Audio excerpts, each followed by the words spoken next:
Right now is the chairman of the House Homeland Security Cybersecurity Committee, member of the House Judiciary and Ethics Committees, Congressman John Ratcliffe of Texas. Congressman, good to see you. Thanks so much for joining us.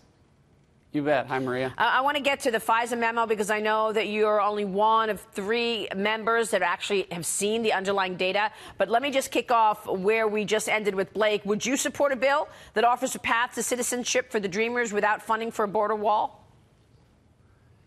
Well, I think if we get, as Republicans, if we get border security, if we get an end to chain migration, if we end diversity lottery, we've got to give something in return. And so some sort of, whether it's citizenship or some sort of renewable legal status to some percentage of the Dreamer population, I think Republicans would be on board with that. And so you think that the Republicans will be on board, even if it doesn't include actual funding specifically for the wall? Because isn't that what the president said? Oh, no. This is okay. Yeah. No. I didn't think so. It absolutely. So in the past, the mistake that we've made is people have talked about authorizing a wall. We need appropriation. We need a trust fund of money set aside to make sure that the wall is going to be built. Can't be checks in the mail. So I think Republicans would demand that. But to the earlier point, I don't think at the end of the day the Democrats want a deal on this. They don't want Donald Trump to solve the immigration problem in the country. That'd be the worst thing for Democrats. So I think it's going to be hard. It's going to be hard to, at the end of the day, for Democrats ultimately to do that. Well, that's what I'm saying. I feel like they're in a box because the president is offering much more than they initially wanted. If they say no now, then you have to question if they actually just want to resist everything this president offers. Absolutely. I mean, that's been the strategy for 15 months, right? Yeah. It's been resist and obstruct, and so I expect that strategy to continue. And again, they do not want Donald Trump to be successful. The economy is booming without the help of any Democrats on tax reform. They certainly don't want Donald Trump to solve the immigration problem and have Latino voters say, maybe we should vote Republican from now on. Yeah. Congressman, let me move on to this market selling that we're seeing. We're seeing renewed pressure this morning after suffering the biggest declines in more than a year on Friday, even though the backdrop to the economy seems pretty good with the 200,000 jobs created in the month of January, the Atlanta Fed talking about a 5.4% economic growth, and, of course, wages growing at the fastest pace in more than 8.5 years with 2.9% move that we saw in the jobs report. Your take on how worried we should be about what's taking place in public markets? Well, I think folks are a little bit skittish, frankly, about some of the other things that are happening in Washington with respect to, for instance, investigations into the Department of Justice and the FBI.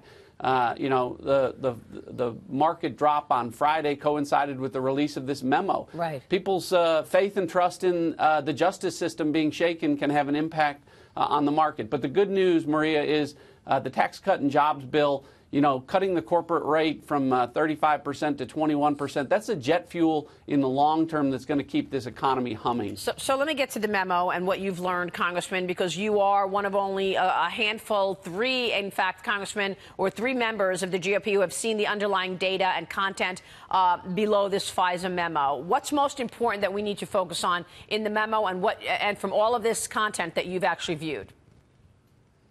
Well, from my perspective, it's the fact that there was not full disclosure to the FISA court. And again, the FISA court is one where the government gets to present its case by itself. And so when we give the government strong surveillance tools, law enforcement tools, especially when those are used against American citizens, it comes with an obligation for there to be full disclosure. And the fact that the FISA court here, with respect to the initial application and each of the renewals, was not advised that the central piece of evidence upon which the warrant was granted, the Steele dossier, was paid for by Hillary Clinton's campaign and was put together by an avowed anti-Trump a person who was bent on making sure that he would not get elected president. Those are facts that the FISA judge should have known before allowing a warrant to be issued against a Trump campaign associate. So they didn't tell the FISA judge that the Democrats and Hillary Clinton campaign paid for what was largely the evidence that they were using to get the FISA warrant in the first place. But they didn't do that once, right? They did that a total of 4 times,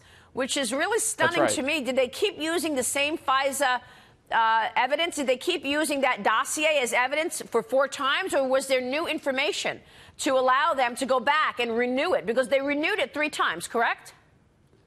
They renewed it 3 times, right. And each time the FISA application gets thicker. So I've reviewed all 4 of the FISA the application and all 3 of the renewals. And essentially it is 4 phone books worth of information that was submitted. And it grew each time because one of the things that they had to do was to tell the court that as a result of the warrant and the information that they were getting, that the investigation was proceeding, that they were essentially fruits of the warrant there. And so that's why more information was involved. But at the same time, I think that's troubling because in the instance of Carter Page, I think the additional information clearly showed that he was not in a position to influence Trump administration officials with respect to Russian policy. And so I think not just the initial application based on the Steele dossier, but each of the renewals was in question because of the lack of information to support it. So what does this tell us about the special counsel? What does this tell us about this investigation that's ongoing, looking at President Trump and his coordination or lack of with Russians? Well, remember the charge to Special Counsel Mueller was to look into Russian interference in the election, including any links to the Trump campaign or administration.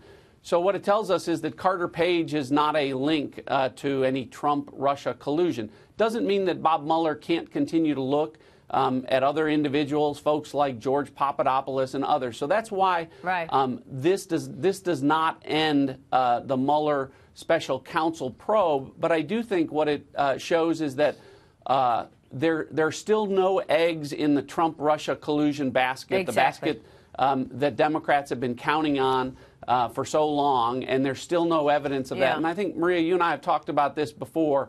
Washington's a town that can't keep a secret for 10 minutes, much less for the better part of 2 years. And if there was evidence of Trump-Russia collusion, Adam Schiff would be holding a press conference about it. And he would have leaked it already. Let me ask you this real quick. What should we be looking for going forward? I know that there are more texts and more memos to come, correct?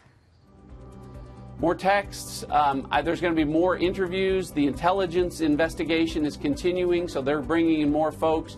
The investigation that I'm doing with the Judiciary Committee and the Oversight and Government Reform, we're proceeding. We've just got to keep our foot on the gas here. We will be watching that, Congressman. Thank you so much, Congressman Ratcliffe. We'll you see bet. you.